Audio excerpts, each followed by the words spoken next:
राजनीति में इसलिए आए हैं कि देश को सजाया जाए। आप लोग राजनीति में इसलिए आए हैं कि इस राज्य को संवारा जाए, लेकिन आप क्या करते हैं? आप में लालच और स्वार्थ की भावना दिखती है। एक जिला में 5 एकड़ जमीन खरीदें, वहां प्रॉपर्टी खड़ा करेंगे, दूसरे चुनाव में दूसरे जिला में, तीसरे चुनाव में तीसरे जिला में। तो इस पर भी हमारा एक घोषणा रहेगा।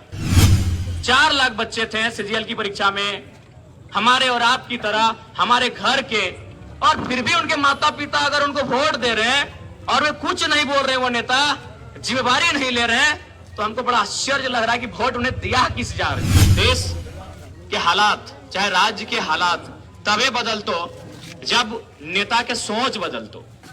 पार्टी बदले से देश नहीं बदलते, पार्टी बदलने से ना ही देश बदलेगा और ना ही नेता बदलने से देश बदलेगा। देश तब बदलेगा जब नेताओं का सोच बदलेगा। आज हम लोग एक कहावत कहते हैं कि अपना अपना करो सुधार, तभी मिटेगा भ्रष्टाचार। तो क्या हम जिनको वोट देकर चुनते हैं, क्या उनमें मानवता है? देखिए, सबसे पहला बात, जिसी को आप लीडर चुने, अगर उनमें ह्यूमैनिटी का लक्षण नहीं है, अगर उसमें अगर मानवता का लक्षण नहीं है, तो फिर आप बेकार वैसे लोगों को वोट करते हैं। उदाहरण के लिए, जितने लोग हमारे बीच चुन के जाते हैं, चाहे लोकसभा के प्रत्याशी रहें, विधानसभा के रहें, या राज्य में मंत्री रहें, देश में मंत्री रहें, आप इसी तेलों में जितने आसपास के गांव हैं, पता कीजिए कि एक आम व्यक्ति के पास कितना जमीन है। एवरेज किसी गांव में 3 एकड़ होगा, किसी गांव में 4 एकड़। यानी जो भी किसान है उनके पास जमीनें कितनी है? 3 एकड़ या 4 एकड़ है। और हमारे जो नेताजी हैं उनकी जमीनें 200 एकड़ है। और फिर भी वे लोग आकर हमारे सामने उनका परिचय देते हैं कि बहुत ही बढ़िया छवि के नेता हैं, सामाजिक किस्म के नेता हैं, और हम लोग मान लेते हैं। ये बड़ा दुर्भाग्य। क्या गलत बोल रहे हैं? जब तक उन लोग अपना सोच नहीं बदलेगा, देश कभी नहीं बदलेगा। कैसे आप बदलेंगे देश को? भाई भाषणों से? भाषणों से देश बदलेगा? नहीं बदलेगा। आप पहले स्वयं को बदलिए। जो राजनेता हैं वे लोग स्वयं को बदलिए। आप लोग राजनीति में इसलिए आए हैं कि देश को सजाया जाए। आप लोग राजनीति में इसलिए आए हैं कि इस राज्य को संवारा जाए, लेकिन आप क्या करते हैं? आप में लालच और स्वार्थ की भावना दिखती है। जब तक आप में त्याग की भावना नहीं दिखेगी, ना ये राज्य बदला जाएगा, ना ही ये देश बदला जाएगा।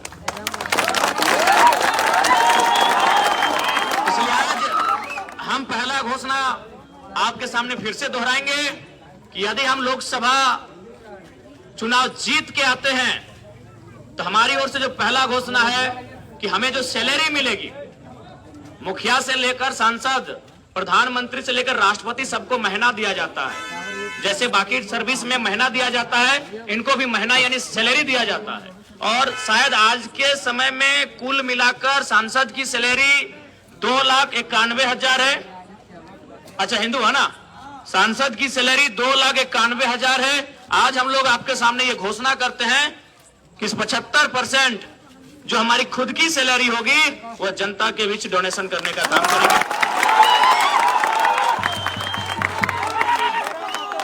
दूसरा सबसे महत्वपूर्ण, देखिए, जिसको आप वोट देते हैं, अगर वो आपकी इकोनॉमी को लेकर सीरियस नहीं है, यदि वो आपकी प्रॉपर्टी को लेकर सीरियस नहीं, चूंकि देखिए हम लोग ना पीर फकीर है, ना साधु सन्यासी हैं, हम लोग घर परिवार वाले लोग हैं। यानी हमारी प्राथमिकता क्या है? धन अर्जन करना, संपत्ति बनाना। ये मानव का गुण है भैया। तो अगर जिनको हम वोट देते हैं वो अगर हमारी संपत्ति की चिंता नहीं करते हैं, इकोनॉमी के बारे में चर्चा नहीं करते हैं, तो फिर वोट देना बेकार है। आज देख लीजिए, जो भी नेता हमारे बीच चुन के गए, पहले चुनाव में क्या करेंगे? एक जिला में 5 एकड़ जमीन खरीदें, वहां प्रॉपर्टी खड़ा करेंगे, दूसरे चुनाव में दूसरे जिला में, तीसरे चुनाव में तीसरे जिला में। तो इस पर भी हमारा एक घोषणा रहेगा, क्योंकि हम लोग एक ऐसी राजनीति करने आए हैं जिससे सच में इस राज्य को बदलने में कारगर साबित हो सके। और मेरा दूसरा यह कार्य रहेगा कि यदि मेरे गृह क्षेत्र से बाहर, मेरे जिला क्षेत्र, मेरे प्रखंड क्षेत्र से बाहर यदि आपको 1 इंच जमीन मेरा मिलेगा खरीदा हुआ, आप दोबारा हमें वोट मत कीजिएगा। ऐसे देश नहीं बनेगा। आप हमें दोबारा वोट बिल्कुल भी मत कीजिएगा। क्यों भाई? हम जमीन का ब्रोकर थोड़ी है। आपने नेताओं को MP MLA बनाया और वे लोग जमीन की ब्रोकरी कर रहे हैं। पता कर लीजिए, आज यही सबसे बड़ा व्यवसाय है। आज नेताओं का सबसे बड़ा व्यवसाय है जमीन। पूरे जिले में, पूरे राज्य में जमीन खरीदना। इसलिए आपने हमें लीडर चुना है, हम लीडर वाला काम करेंगे। ना कि ब्रोकर वाला और डीलर वाला।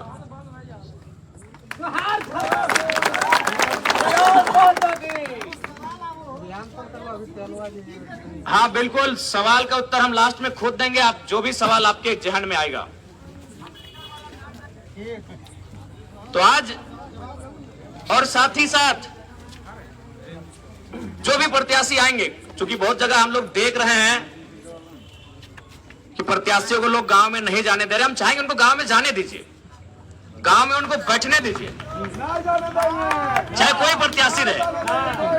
हम आपसे आग्रह करेंगे उनको गांव में बैठने दीजिए, उनको पानी पिलाइए, और पानी पिलाने के बाद एक सवाल पूछिएगा कि जब जेएसएससी सीजीएल की परीक्षा लीक हुई थी, आपका स्टेटमेंट क्या था। देखिए, सीजीएल की परीक्षा में 4 लाख स्टूडेंट बैठे थे, और यदि ये प्रत्याशी उस परीक्षा को लेकर चुप थे तो हमको बड़ा ताज्जुब लग रहा है कि माता पिता जो भी बच्चे हैं, जिनके बच्चे परीक्षा में बैठे थे, उनके माता पिता फिर उन्हें वोट क्यों दे रहे हैं। 4 लाख बच्चे थे सीजीएल की परीक्षा में, हमारे और आपकी तरह, हमारे घर के, और फिर भी उनके माता पिता अगर उनको वोट दे रहे हैं और वे कुछ नहीं बोल रहे, वो नेता जिम्मेवारी नहीं ले रहे हैं, तो हमको बड़ा आश्चर्य लग रहा है कि वोट उन्हें दिया क्यों जा रहा है, किस काम के लिए वोट दिया जा रहा है। तो इसलिए अगर वो गांव आते हैं उनका स्वागत कीजिए, लेकिन हाँ एक सवाल जरूर पूछेगा कि पेपर लीक में उनका स्टेटमेंट क्या था। और सबसे अहम बात, आज दादा का एक सवाल आया कि आप अकेले जीत के क्या करेंगे। तो सबसे पहला बात जानिए, हम लोग 8 सीट से उतरे हैं। हम लोग तो ठीक है, अगर जिनका भी सवाल आता है, हम लोग 8 सीट से चुनाव लड़ रहे हैं, और जितना भी सीट में कोई चुनाव लड़ता है हारने के लिए नहीं लड़ता है। तो हमारा मकसद है कि हम लोकसभा के माध्यम से जो हमारे मुद्दे हैं, ठीक है, आपके पास 14 सांसद थे, झारखंड में 14 सांसद हैं, किसी दल से 12 को, कभी 13 को जीत के गया, लेकिन आपके ज्वलंत मुद्दों पे बात क्यों नहीं कर पाया। सवाल संख्या का नहीं है, सवाल संख्या का नहीं है, सवाल साहस का है कि कौन सा संसद। हमारे पास अभी आज 543 सांसद बैठे हैं कि नहीं, पक्ष रहे विपक्ष रहे, लेकिन एक सवाल बनता है कि भाई आम व्यक्ति के लिए क्यों नहीं सोच रहे। आज देश के तमाम जो कार्यालय हैं, चाहे डीसी का कार्यालय रहे, बीडीओ का कार्यालय रहे, या मुखिया का कार्यालय रहे, वहां देखिएगा महात्मा गांधी की तस्वीर होती है, कहीं भगत सिंह की होती है, कहीं एपीजे कलाम की होती है, कहीं बोस की होती है, कहीं अंबेडकर साहब की होती है। तो चूंकि मैं गांधी से ही बात करता हूं, चूंकि 500 आप संख्या की बात की है, तो 543 सांसद गांधी के तस्वीर को केवल लगाते हैं, उनकी आइडियोलॉजी को फॉलो क्यों नहीं करते हैं। गांधी का एक स्टेटमेंट था, resources are made for our need not for our greed, यानी जो भी संसाधन है वो हमारी जरूरत की पूर्ति के लिए है, ना कि हमारे स्वार्थ की पूर्ति के लिए। लेकिन आज हम बोकारो के कोयले की कई बात करते हैं। आप जिस क्षेत्र में इसके 5 किलोमीटर के बाद कोयला मिलता है, उस कोयले की कमाई से 2-4 को मुट्ठी भर लोग अमीर हुए। वे लोग गांधी की आइडियोलॉजी को फॉलो क्यों नहीं कर रहे हैं। उनका तो क्या कहना था कि जो संसाधन है वो हमारे सामाजिक वितरण के लिए है, यानी अगर एक गांव में 100 लोग हैं और 100 रोटी है, तो प्रत्येक व्यक्ति को 1-1 रोटी दीजिए। एक गांव में 100 लोग, 100 रोटी अगर है, तो 1-1 व्यक्ति को 1-1 रोटी दीजिए। लेकिन यहाँ क्या हो रहा है, एक गांव में 100 लोग हैं और 100 रोटी है, अगर 2 लोग दबंग हैं तो 50-50 रोटी खा रहे हैं, 98 लोग भूख से मर रहे हैं। इसीलिए अगर आप एक ही भेज रहे हैं ना, जिस दिन हम पूरे होश हवास से कहते हैं अरे 8, हम तो खैर 8 को उतारे हैं, लेकिन अगर आपको लगता है कि अगर गिरिडीह से हम जीत रहे हैं, आप अगर एक ही सांसद को भेज रहे हैं ना, और जिस दिन दिल्ली में हमारा डिस्कशन होगा, पूरा देश सीरियसली सुनेगा। हमारे तर्कों को, हमारे विचारों को पूरा देश सुनेगा, और आपको हम पूरा विश्वास दिलाते हैं। भले हम वो सदन में चर्चा किसी एक लैंग्वेज में करेंगे, लेकिन हमें लगता है हमारे उस भाषण को कई लैंग्वेज में उस दिन ट्रांसलेट किया जाएगा। विचार देखिए, देश विचारों से बदलेगा, देश विचारों से बदलेगा, संख्या से नहीं बदलेगा। आज 543 है ना भाई हमारे पास, क्यों नहीं विचार लेके आते हैं, क्यों नहीं कहते हैं। आज मैं उदाहरण देता हूं, टाटा जमशेदपुर, आप सभी को मालूम है कि 1907 में टाटा जमशेदपुर का स्थापना हुआ था। मालिक कौन था? टाटा था। क्या आपको मालूम है कि आज मालिक कौन है? सबको मालूम है, आज भी टाटा का ही वंशज मालिक है। जानकारी है ना, सिंपली बात, क्योंकि आज से साल पहले जो मालिक था उसी का वंशज आज मालिक है। लेकिन मेरा एक सवाल मेरे जहन में आता है, क्योंकि लोग कहते हैं भारत किसानों का देश है, लोग कहते हैं भारत गांवों का देश है, लोग कहते हैं भारत गांधी का देश है, तो मेरे मन में एक विचार आता है कि जब 100 साल पहले उस कंपनी का मालिक टाटा का वंशज था, आज 100 साल बाद भी टाटा का वंशज अगर मालिक है, तो जिन किसानों ने टाटा जमशेदपुर को बसने के लिए जमीन दिया था, आज उनका रिकॉर्ड कहां है? हम ये सवाल करना चाहेंगे। क्या भाई हमारा सवाल गलत है? आप क्या बिना किसानों के भारत विश्वगुरु बनाएंगे? आप भारत को महाशक्ति बनाएंगे? जिस देश में 70% किसान रहते हैं, और आज आप क्या कर रहे हैं? आज किस प्रकार कॉर्पोरेट को आप बढ़ावा दे रहे हैं, किस प्रकार आप तमाम किसानों की जमीनों का अधिग्रहण कर रहे हैं। अरे भाई, बिना किसानों को मिलाए आप इस देश को कहीं नहीं ले जा सकते हैं। इसलिए यह सवाल होना चाहिए था, चाहे बीसीसीएल की बात रहे या बीएसएल की बात रहे या टाटा की बात रहे या कोई भी कंपनी, आज जिन्होंने जमीन दिया है वो परिवार कहां है? ये सवाल होना चाहिए। जिन्होंने पूंजी फंसाया उसका परिवार सलामत है। देखिए, कोई भी उद्योग के लिए 5 तत्व जरूरी होते हैं। उनमें 2 तत्व होता है प्रमुख, एक पूंजी और दूसरा जमीन। एक पूंजी और दूसरा जमीन। यानी जिन्होंने पूंजी लगाया था उनकी जानकारी आज 100 साल बाद भी है, लेकिन जिन्होंने अपनी मां समान जमीन देने का काम किया था उनकी जानकारी आपके पास नहीं है। इसलिए धीरज रखिए। जिस दिन हमारी सदन में एंट्री होगी और जिस दिन हम डिस्कशन में भाग लेंगे, पूरा देश सुनेगा। बस दुआ कीजिएगा कि हमें मौका बहुत जल्दी मिले। आज यहाँ पर तमाम जितने युवा हैं जोश खरोश से भरे हुए हैं, और बिल्कुल युवा शक्ति भारत को आज मजबूत बना रही है। और अगर आज युवाओं से पूछा जाए उनके आदर्श कौन है, तो पहला नाम भगत सिंह का आएगा ना। तो यदि भगत सिंह का विचार केवल सोशल मीडिया में 2 दिन, उनकी एक पुण्यतिथि यानी शहादत दिवस और एक जन्म तिथि के दिन उनकी फोटो को पोस्ट करने से हम भगत सिंह के अनुयायी नहीं हुए हैं। भगत सिंह का विचार क्या था? उनकी जेल डायरी में क्या लिखा था कि कोई व्यक्ति इतना अमीर नहीं हो। भगत सिंह की जेल डायरी को पढ़िएगा अगर फुर्सत मिले तो, कि कोई व्यक्ति इतना अमीर ना हो, कि कोई व्यक्ति इतना अमीर ना हो कि वो किसी दूसरे व्यक्ति को खरीद ले, और कोई व्यक्ति इतना गरीब भी ना हो कि उसे अपने आप को बेचना पड़े। भारत में दोनों चीज हो रहा है। भारत में दोनों चीज हो रहा है। तो इसीलिए अगर भगत सिंह को मानते हैं तो भगत सिंह के विचारों वाले नेताओं को चुन के सदन में भेजिए, जो उनके इस जेल डायरी के कथन को उस पर चर्चा कर सके। क्यों भाई बताइए, खरीद रहा है कि नहीं?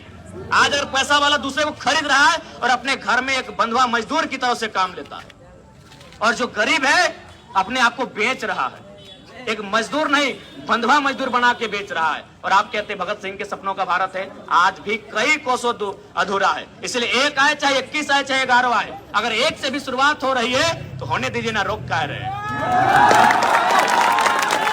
1 से भी अगर शुरुआत हो रही तो होने दीजिए।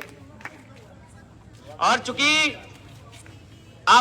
हम कोयलांचल की धरती में है, जब सदन में हमारी उपस्थिति होगी तो सदन से एक सवाल यह भी होगा कि भैया हमने भारत देश को झारखंड की सरजमीन में 40% खनिज संपदा देने का कार्य किया है। तो यदि हम लोग 40% खनिज संपदा देते हैं तो क्या पूरे 5 साल में एक बार 40 मिनट का डिस्कशन हमारे लिए नहीं हो सकता है? क्या भाई हमारे लिए पूरे 5 साल, एक सरकार का कार्यकाल 5 साल होता है, क्या हमारे लिए 40 मिनट का डिस्कशन नहीं हो सकता है? आप ही बताइए, क्या हमारे लिए 40 मिनट का डिस्कशन नहीं हो सकता है? हमारा दूसरा सवाल रहेगा कि यदि झारखंड की सरजमीन आपको 27% कोयला देती है, यदि झारखंड की सरजमीन आपको 27% का कोयला देती है, तो कोल इंडिया का हेडक्वार्टर कलकत्ता झक मारने के लिए है क्या? झक मारने के लिए है। अब थोड़ा सोचिए कि नुकसान क्या है, सुनाते हैं थोड़ा।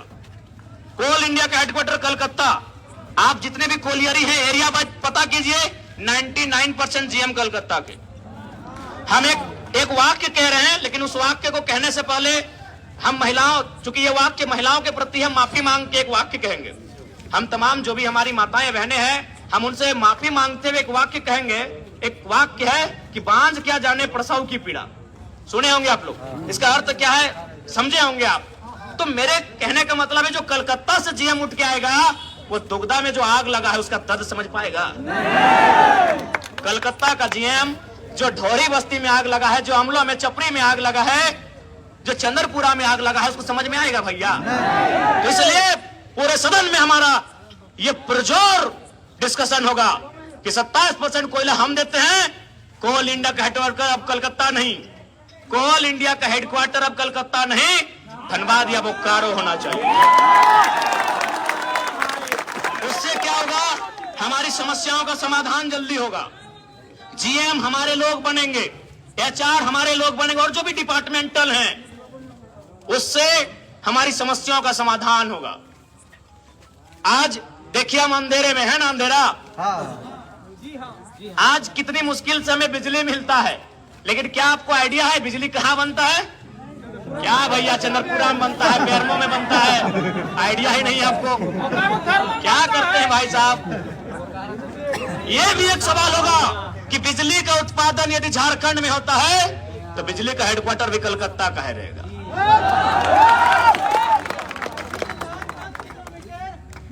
बिल्कुल वो हरेक बिल्कुल उस बात का भी रखा जाएगा और उसमें संसद का पावर होता है। आप निश्चिंत रहिए दादा उसके लिए। और चूंकि ज्यादा समय नहीं, अभी हम लोग को और एक इधर कहीं तक जाना है। एक बहुत ही मजाकिया विषय आपको सुनाते हैं, क्यों आज हमें एक अच्छे लीडर की आवश्यकता है सदन में। अच्छा एक बात बताइए, सेव कहां मिलता है? कश्मीर में क्या रेट होगा सेव का? चलिए कुछ भी XYZ कुछ भी है, क्या वही रेट झारखंड में है? नहीं है भैया। नारियल कहां मिलता है? केरल में। केरल में जो रेट है क्या वही रेट झारखंड में है? नहीं है भैया।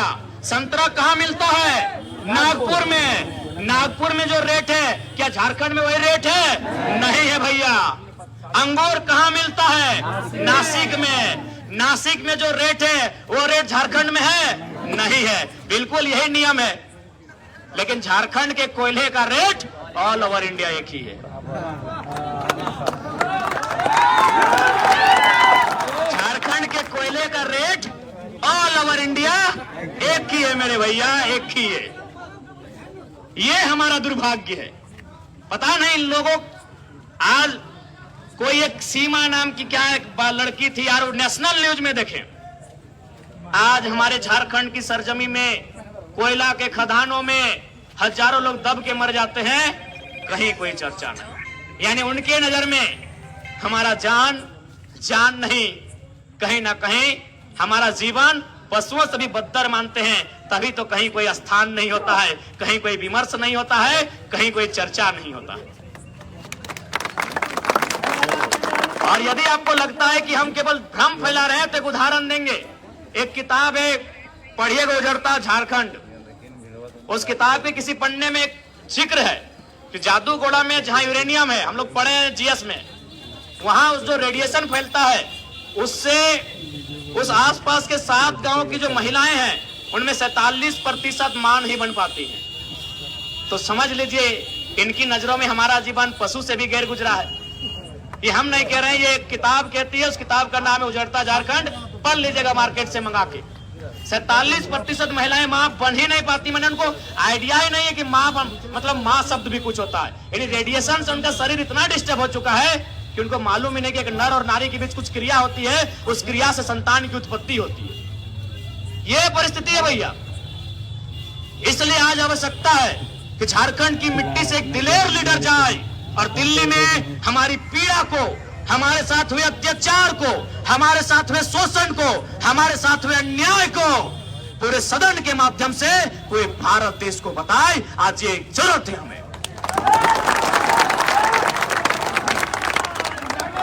और ज्यादा समय नहीं लेंगे। जिंदाबाद जिंदाबाद। अरे अनूप सिंह के की कहा भाई, धोनी तो जानबे कर रहा। देख, पहला बात, अनूप सिंह एज ए इंसान उनसे हमें कोई शिकायत नहीं है, लेकिन एज ए नेता उनसे आजीवन शिकायत रहेगी। इसलिए रहेगी कि आप गया से चल के आए और झारखंड में आपको लोगों ने, आपके पूर्वजों को, आपको विधायक बनाया, और आप क्या काम कर रहे हैं? एक कोलियरी से 1 करोड़ अकेले कमा रहे हैं। अगर आप में जरा सा भी मानवता होता, यदि आप में जरा सा भी दया होता, तो आप क्या करते पता है? उस 1 करोड़ को अगर हम 1000 में डिवाइड करेंगे तो 10,000 निकलता है, यानी वो पैसा 10,000 नौजवानों तक जाता अगर आप में जरा सा भी मानवता होता तो। अनुपदा हिंदे और आधे बहु सांसद बने होंगे, दादा हिंदे भौजी हिंदे। अब अगर छवो बनता यार, गजब के महटर हो यार। एगो हमने एक सांसद गिरिडीह के आदरणीय, खुद गिरिडीह से सांसद और धांगनी रामगढ़ से विधायक यार, हिंदे एगो बेरमा वाला विधायक, खुद विधायक और हादे भौजी के हुंदे लई गेलो कि चल सांसद लड़। सब तोहनी और बाकी लोग की कहता झाल बजाता खपनंग खपनंग खपनंग। सही खातिर आज बताओ, आज लोग से हमार किल पर परी छुटल है। लड़का लीडर भी, लीडर के साथ साथ टीचर भी है, बड़ी पढ़ाता है। सही खातिर आज से पहले इतना कोनो नेता के आलोचना भेवाले नेता के सामने अब ये झारखंड में 5 गो चुनाव भेले, नेता के बनले, नेता परिवार से बनले। लेकिन आज जयराम महतो जैसे गोड़ रखल है, सब गरुड़ा के होश उड़ गए, रोटी का कदम नहीं पड़ना चाहिए। गलत बोलियो, खाली गोड़ रखल है, धारी रखल है से 1 तारीख के देखला नॉमिनेशन दिन। अच्छा, हम एक सवाल पूछते हैं भाई, हम लोग क्या अपराधी हैं? क्या गुंडा है, मवाली है, चोर है, छिनार है, क्या है भाई? 3000 पुलिस की टीम गई थी। अरे इतना मुस्तैद अगर आप कोयला चोर, बालू चोर, लोहा चोर, लकड़ी चोर को लेकर रहते तो झारखंड स्वर्ग से सुंदर बन जाता। दूसरा बात, ठीक है, चूंकि हमारी आंदोलन में राज्य सरकार सामने थी, तो अगर डिटेन ही करना था, अरेस्ट ही करना था, तो राज्य सरकार की पुलिस जाती, साथ में नेतृत्व करते हुए डीएसपी महोदय, एसपी महोदय, आईजी महोदय, कोई जाते हैं। सीआरपीएफ क्यों गई थी? एक सवाल बनता है कि नहीं बनता है? मतलब इन लोग सोचा था कि लड़का लोग जानकार नहीं है, पढ़ा लिखा नहीं है। सीआरपीएफ क्यों गया था? हम सवाल पूछेंगे, सीआरपीएफ क्यों गया था भाई?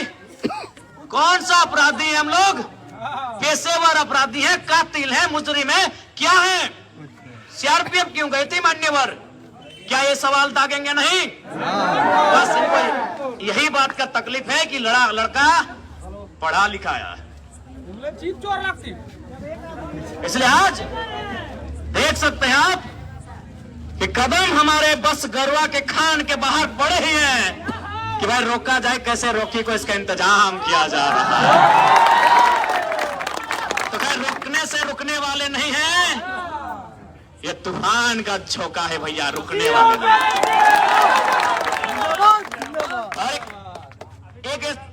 एक आध मिनट का संबोधन, चूंकि हम देख रहे हैं हमारे चचा जान जो अल्पसंख्यक समुदाय से आते हैं, वे लोग बैठे हैं, आए हैं, सुन रहे हैं। मैं स्पेशली आपको कहूंगा, आपके बीच बहुत सारे लोग आएंगे और एक भ्रम की स्थिति को उत्पन्न करेंगे कि गिदरवा जीतल बाद हिंदे जीतो होंदे जीतो। अच्छा एक बात बताओ, हमारे ऊपर अभी 13 को केस है, 4 दिन बॉन्ड में सुत रहिए से हमें कहीं नहीं गेलिए, तो जीतल बात तो पावर में रहे, कहाँ जीवे? एक बात तो हमने क्लियर जान लिया, गिरिडीह हमने बहुत भारी अंतर से जीत रहा लियो, सही खातिर हमने अगबकाए गेलो। और एक बात स्पष्ट जान ले, जितने हमारे माइनॉरिटी वर्ग के हमारे अभिभावक, हमारे चचा कक्का लोग हैं, भाई लोग हैं, एक बात स्पष्ट जान लीजिए, अरे हम केवल संसद और लड़ना मेरा उद्देश्य थोड़ी है, उसके अलावा भी उद्देश्य है कि राज्य में सरकार बनाएंगे, हमारा खुद का चिन्ह होगा, खुद की पार्टी होगी, एकदम आप क्लियर रहिए। बाकी देखिए, हम अभी भी आपको जोर नहीं कह रहे कि वोट हमें दे दीजिए, लेकिन हम आपको ये मैसेज दे रहे हैं कि भ्रम में मत आइए, वोट आप जिसको दीजिए, स्वेच्छा है, मेरे अभिभावकों आपको इच्छा है, आपको जिसको दीजिए, लेकिन दुविधा मत पालिए कि हम अगर बाबू को दे देंगे तो बाबू यहाँ वहां चल जाएंगे, कहीं नहीं जाने वाले हैं। हमारा खुद का पार्टी रहेगा, खुद का चिन्ह रहेगा। और एक बात बता देते हैं आज कि हमको तो दोनों पार्टी ऑफर किया था, ऊपर से हमको बोला सीआर फाइनेंस करें, हमको पहली बार पता चला कि सीआर माने करोड़ होता है, तो हमको उसका मतलब सीआर कुकुर बिलार समझते थे, तो हमको जाना होता तो ऐसे चल जाते उनके साथ, काहे इतना परेशानी झेलते, काहे इतना केस मुकदमा और निर्दलीय काहे लड़ते भाई। आज देखिए, आज जेएमएम वाला भी गाड़ी लगा, देखिए राहुल गांधी का फोटो, सोनिया जी का फोटो, लालू जी का फोटो, स्टालिन जी का फोटो, केजरीवाल जी का फोटो, बगल में आंसू का भी लगा था, मोदी जी का फोटो, अमित शाह जी का फोटो, सुदेश जी का फोटो, और हमारा देखिए अकेले है भैया। जनता है हमारे साथ, बस जनता है हमारे साथ। क्या बताइए? तो अगर हमको जाना होता तो देखिए इतने बड़े बड़े लोग, इतनी बड़ी बड़ी हस्ती हमको ऑफर मुंह खोल के दिया था कि सीट मांगो, कौन सा में लड़ोगे, ये नहीं कि गिरिडीह बोलो अगर जहां इच्छा है। इस तरह का ऑफर था भैया हमको। रांची में जिनके साथ बैठा उनको 18 मिनट डिस्कशन हुआ था, जिन्होंने दिल्ली से फोन किया उनसे लगभग 4 मिनट 55 सेकंड बात हुआ था। लेकिन हमने हर बार यही कहा कि भैया हम स्कॉर्पियो के छत से खड़ा होकर जो झारखंड की बात करते हैं, आपके साथ चले जाएंगे तो गर्दन में पट्टा बंद है। एकदम बिल्कुल भ्रम में मत रहिए, बिल्कुल। बाकी वोट आपका है चाचा, जिसको देना दीजिए, लेकिन ये दुविधा में मत रहिए कि बाबू तो ऐसा करेंगे, कुछ नहीं। बस इन लोग जानबूझ के कंफ्यूज कर रहा है, ताकि उन लोग जान चुका है कि भैया सीट गया हाथ से। इसीलिए आज इनको कहा जाता है ना कि जब आपको हराने के लिए साजिश रचनी पड़ी तो समझ लीजिए आप भी कुछ कम नहीं है भैया। साजिश क्या हुआ था आपको तो मालूम है कि हमारे नाम का 3-4 गो लड़का फॉर्म लिया था। आज इसी तेलों में 3 गो पंचायत है, 3 गो पंचायत में 3 गो मुखिया है, 3 गो शायद सरपंच है, और कम से कम अच्छा एक जगह डबल है, और 30-35 गो वार्ड है। कभी सुने हैं कि जानबूझ के किसी को रोकने के लिए उसके नाम का 4 गो प्रत्याशी मैदान में लाया हो?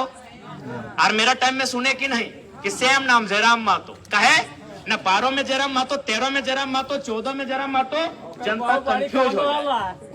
देख रहे ना साजिश को, क्योंकि उनको मालूम है। और हमें अपना, हालांकि ये बात नहीं शेयर करना चाहिए लेकिन कर दे रहे हैं। एक आईपीएस हमसे मिले थे, लगभग 23-24 मिनट का उनसे डिस्कशन हुआ था बैठ के नदी के किनारे। उन्होंने भी एक ही लाइन बोला कि बाबू तुम जिस आइडियोलॉजी से पॉलिटिक्स करने आए हो यार, ये बड़ा गजब लगता है तुमको सुन के। तुम कुछ करो या ना करो, ये 2-3 को बात बोले हो, 75% डोनेट कर देंगे, अपना जमीन कहीं नहीं खरीदेंगे, हमारे ब्लड रिलेशन में किसी को टिकट नहीं देंगे। यार समझ रहे हो, नेता लोग मुंह नहीं छुपा पाएगा। तुम जो ये बात कर रहे हो, तो उन्होंने हमको स्पष्ट कहा कि नेताओं के साथ साथ कुछ पदाधिकारी भी हैं जो भ्रष्टाचार में लिप्त हैं, वो नहीं चाहते कि तुम सिस्टम में आओ, क्योंकि तुम्हारे अंदर जो ऊर्जा है ना भैया, स्कॉर्पियो के छत में जो तुम रे करके सबकी क्लास ले लेते हो ना, इससे सबका हालत टाइट है, सबका हालत टाइट है, सबका हालत टाइट है। आपको जानकारी है कि नहीं कि हमारे इसी जिला में, जिस जिला में है ना, इसी जिला में एक पूर्व पदाधिकारी थे, जिला लेवल के पदाधिकारी थे इसी जिला में, बकायदा आईएएस पदाधिकारी थे इसी जिला में पूर्व में। सुनने में आपको पता कर लीजिएगा, उनकी अर्धांगिनी कहीं अपने रुतबे से नौकरी कर रही थी, कोई क्वालिटी नहीं, कोई योग्यता नहीं, कोई एप्लीकेशन नहीं, अपने रुतबे से नौकरी कर रही थी। पेमेंट था 1,17,000। हमने एगो सवाल किया था कि जमीनवा देवो हमनी और अगर बहुत नौकरी कर तो एप्लीकेशन नंबर दिखाई दे। लास्ट में क्या बोले अधिकारी पता है कि लड़का विचित्र लड़का है, आप एक काम कीजिए, नौकरी छोड़ दीजिए। एक आईएएस पदाधिकारी, कुछ नहीं है, तो भैया संसद में चले जाएंगे तो की भते उठा तो खा जान।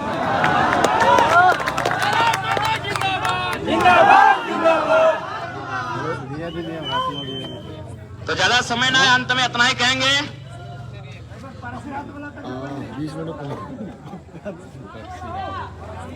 कि मेरे गिरिडीह वासियों, मेरे झारखंड वासियों, कि सांसद ऐसा ना चुनिए जो 5 साल में एक बार आके दारू और मुर्गा का हार दे।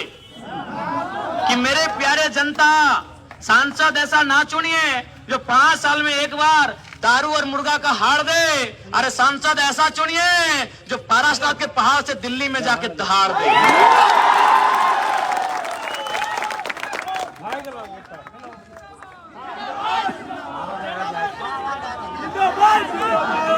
तो ठीक है, और ज्यादा ना, बहुत देर भय गए, बड़ी जगह कार्यक्रम है। अच्छा अरे भाई छाप, अरे देख ले, हमने कहलो ना, हमने अभी दोसर नेता रहे, पहले अपन छपवा 4 बार कर दलो। अरे रोक, हमरो छाप है, बतवा दे। 12 number gas cylinder, 12 number gas cylinder tiger सीधा संसद के अंदर। 12 number gas cylinder, 12 number gas cylinder tiger सीधा संसद के अंदर, और बेईमान शैतान माटी के भीतर। नंबर गैस सिलेंडर टाइगर सीधा संसद के अंदर। तो ठीक है, बाकी हाँ जितना कोयला चोरी करे वाला, बालू चोरी, लोहा चोरी अपनी तो खैर बाकी सबके फिर से जितना जान जुटल है अटल है। चिंता नहीं कर, बस खाली हमने के जगह में आवे दे। नहीं मालूम है दादा, तोनिक प्यार तोनिक आशीर्वाद। तो ठीक है, ये जितना जान जुटल है सब इनके नमस्कार करे हो, जोहार करे हो और सलाम पेश करे हो। तेलो वाला सबके हटे काबू। अच्छा ठीक है, महाराष्ट्र किसका है? आवाज ना आया कैसे है? तो महाराष्ट्र किसका है? गुजरात किसका है? बंगाल किसका है? बिहार किसका है? तो झारखंड के सबके बात पे लगाए लगा की जय झारखंड। कैसे लिया झारखंड? कैसे लिया झारखंड? जय झारखंड।